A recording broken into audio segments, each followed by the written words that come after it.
अपने अपने नितंबों पर सिक्के से दगवाया। फिर पानी पीकर वो रवाना हो गए।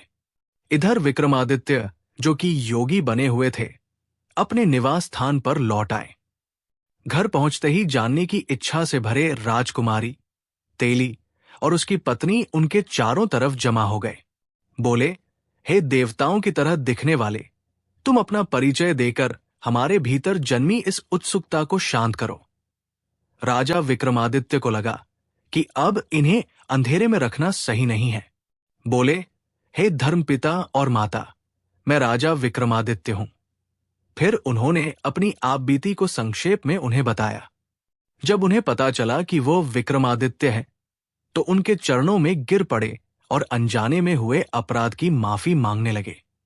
राजा विक्रमादित्य ने उन्हें समझाया कि वो उनसे नाराज नहीं है, बल्कि उन लोगों ने अपने रिश्तेदारों से ज्यादा अच्छा व्यवहार उनके साथ किया।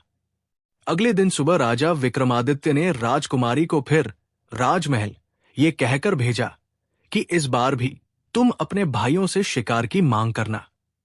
यदि मना करे तो बोलना कि वो अपने उन शिकारों को केवल दिखा भर दे। जब वो शिकार को दिखाने पर राजी हो जाए और तुम्हें शिकार दिखा दे तो तुम उनसे पूछना कि उन शिकारों के कान और पूंछ कहाँ है। फिर विक्रमादित्य ने पिछली रात जंगल में घटी सारी घटना बता दी और एक थैला उन्हें थमा दिया। बोले, आखिर में तुम ये थैला उनके सामने पलट देना, फिर मेरे बारे में उन्हें बता देना। इस बार राजकुमारी बिना किसी झिझक के ही भाइयों के घर चल पड़ी। इस बार भी वही परिस्थितियां बनी जो पिछली बार थी, पर अंत में जब उन्होंने बड़ी बड़ी बातें करनी शुरू की तो राजकुमारी ने वो थैला जो विक्रमादित्य ने उन्हें दिया था उनके सामने पलट दिया। थैले में भरे कान और पूंछ नीचे बिखर गए। भाभियों ने आश्चर्य से पूछा कि ये सब क्या है। तब राजकुमारी बोली कि आप अपने पतियों से ही पूछो और उनसे पूछो कि कल रात तालाब का पानी पीने का उन्होंने क्या भुगतान किया है। जब भाइयों की पत्नियों ने उनसे पूछा तो सबने पिछली रात की सारी घटना बता दी।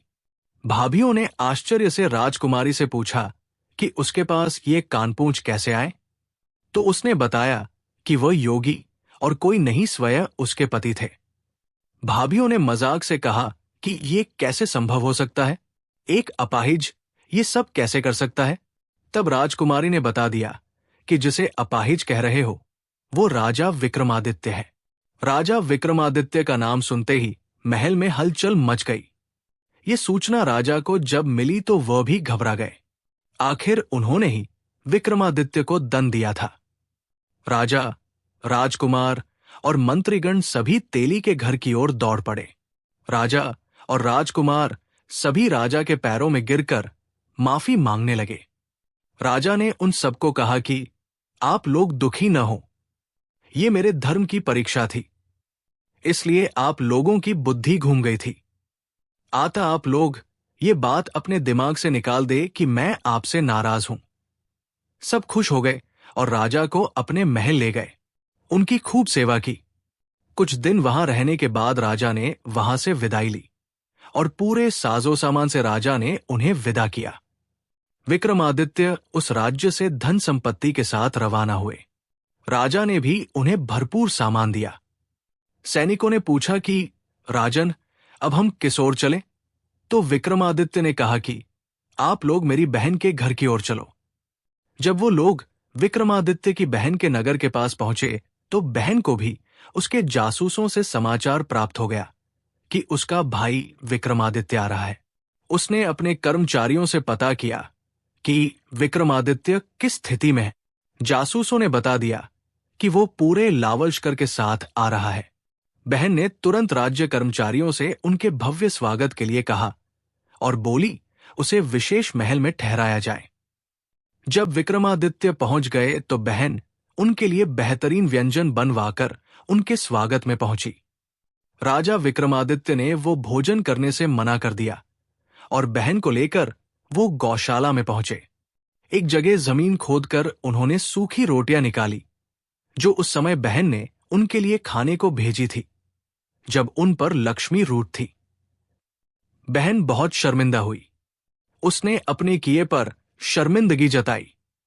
लेकिन विक्रमादित्य ने कहा, बहन, मुझे इस बात का कोई भी दुख नहीं है, पर तुम्हें संबंधों की मर्यादा का पालन करना था।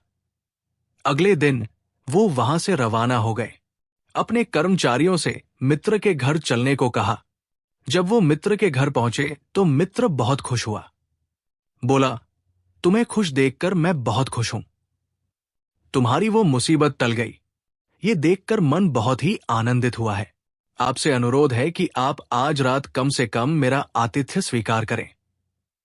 विक्रमादित्य ने कहा कि मित्र, मुझे खुद को भी तुम्हारे यहां रुकने की इच्छा थी। वो विक्रमादित्य को लेकर अपने खास कमरे में पहुंचा। वहां दोनों मित्रों के बीच पुराने दिनों की बातें हुई।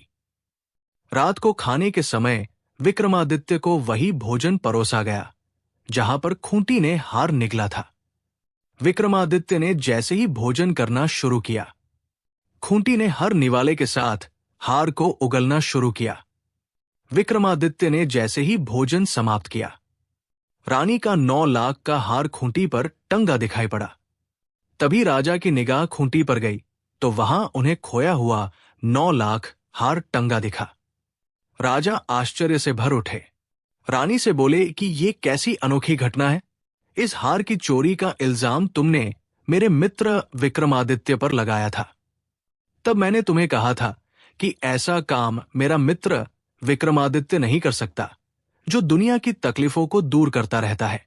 क्या वह एक छोटे से हार के लिए इतना गिर सकता है? जाओ अपना हार ले लो। रानी को अपने किए गए काम पर बहुत शर्मिंदगी हुई। उसने हाथ जोड़कर विक्रमादित्य से माफी मांगी। बोली, हे राजन, मेरी बुद्धि को उस समय न जाने क्या हुआ था। मेरे उस अपराध की कोई भी माफी नहीं है, पर मैं चाहती हूं कि आप एक बार मुझे माफ करके मेरी पीड़ा को कम कर सकते हैं।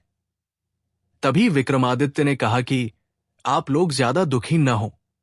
वो समय मेरी मुसीबत का था। मुझ पर लक्ष्मी रूठ थी, इसलिए वो सारी घटनाएं घटीं। फिर उन्होंने वो सारी बातें विस्तार में उनको बताई। फिर अगले दिन अपने राज्य के लिए रवाना हो गए। जब वो अपने राज्य में पहुंचे तो लक्ष्मी नगर के मुख्य द्वार पर ही उन्हें मिल गई। बोली, हे राजन, तुम सही थे और मैं गलत थी, इसलिए मैंने तुम्हें जो दंड दिए उसके लिए मैं दुखी हूं। क्या बेटा अपनी मां को माफ नहीं कर सकता? विक्रमादित्य लक्ष्मी के पैरों में गिर गए। बोले, हे मां, आप ऐसी बात न करें। आपकी परीक्षा से मेरा और भी विकास हो गया, इसलिए मैं आपका आभारी हूं। विक्रमादित्य के विनम्रता से मां लक्ष्मी बहुत ही खुश हुई। बोली, हे विक्रमादित्य, मेरा तुमको आशीर्वाद है। जब तक दुनिया रहेगी लोग तुम्हें नहीं भूल पाएंगे। आशीर्वाद देकर मां लक्ष्मी गायब हो गई। राजा अपने नगर में पहुंचकर सुख से जीवन बिताने लगे।